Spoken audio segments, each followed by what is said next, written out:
د مخ د پوستکي د سپینولو او ښایسته کولو تر ټولو اسانه طریقې. سلام درنو دوستانو، په یوې نوي طبي معلوماتي ویډیو کې درته ښه راغلاست وایم. په دې ویډیو کې درنو لیدونکو تاسو ته زه دا درښایم چې څه رقم کولی شو چې د خپل مخ پوستکی په ډېرې اسانۍ سره سپین او ښایسته کړو. نو ویډیو تر پایه راسره وګورئ او زموږ چینل هم سبسکرایب کړئ. د مخ د پوستکي ښایسته کولو لپاره څو لارې چارې. ډېرې ښځې د سینګار لپاره پر مخ بېلابېل کریم او د مخ د سپینولو درمل موښي. که څه هم تر ډېره پورې یې مخ سپین معلومیږي، خو د وخت په تېرېدلو سره په هغه کې ډېرې ګونځې پیدا کیږي او کوم مخ یې چې پر مخ ونه موښي طبیعي پوست یې تور او داغلی معلومیږي. نو غواړو نن په دې برخه کې درته معلومات وړاندې کړم چې عادي سینګار او طبیعي ښکلا نوره هم زیاتیږي ورسره او له هغه سره ځواني هم پیدا کیږي. اول ښه خواړه.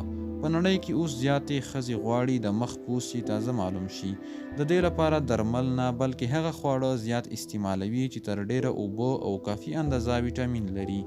هغوی هره ورځ له عادي خوراک سره میوه او سابه خوري. اوبه څښل. د هارورډ پوهنتون د طب څانګې په یوه څېړنه کې ثابته شوه چې زیاتې اوبه څښل په تېره بیا د خوراک پر مهال یوازې دا نه چې له هضمي سیستم سره مرسته کوي بلکې د مخ پوست تازه او ځوان معلوموي.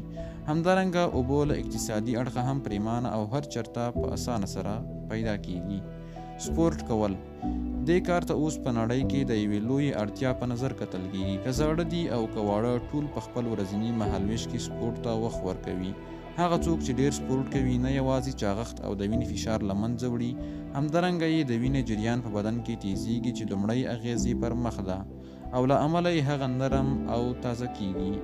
خمیله دارې ښځې که سپورت نشي کولی، هره ورځ باید 30 دقیقې پلی مزل وکړي. یو ډول کریم کارول.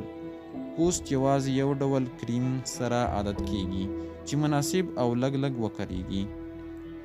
زیاتې ښځې د سینګار لپاره بیل کریم پر مخ موښي او تقریبا ساعتونه هندارې ته ولاړې وي چې هم یې پر مخ دانې پیدا کیږي او هم یې پوست ورسره نه وي عادت.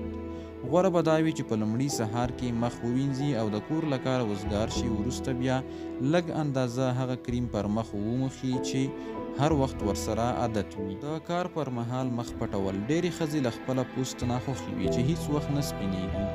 د پاکۍ او صفایۍ په وخت کې ګرد او غبار د دې سبب کیږي چې په مخ کې واړه سوري بند او میکروبي شي او د دې وړ وګرځي چې دانې هم پر مخ راوخیږي. نو پکار دا ده چې د کار په وخت کې عینکې، ماسک او ټوکر ولري. پر وخت وینه وباسل.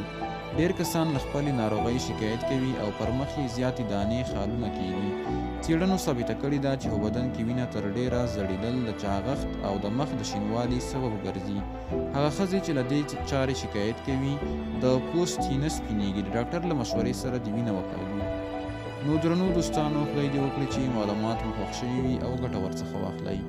درنو دوستانو، معلومات له نورو ملګرو سره هم شریک کړئ او زموږ یوټیوب چینل هم در سره سبسکرایب کړئ.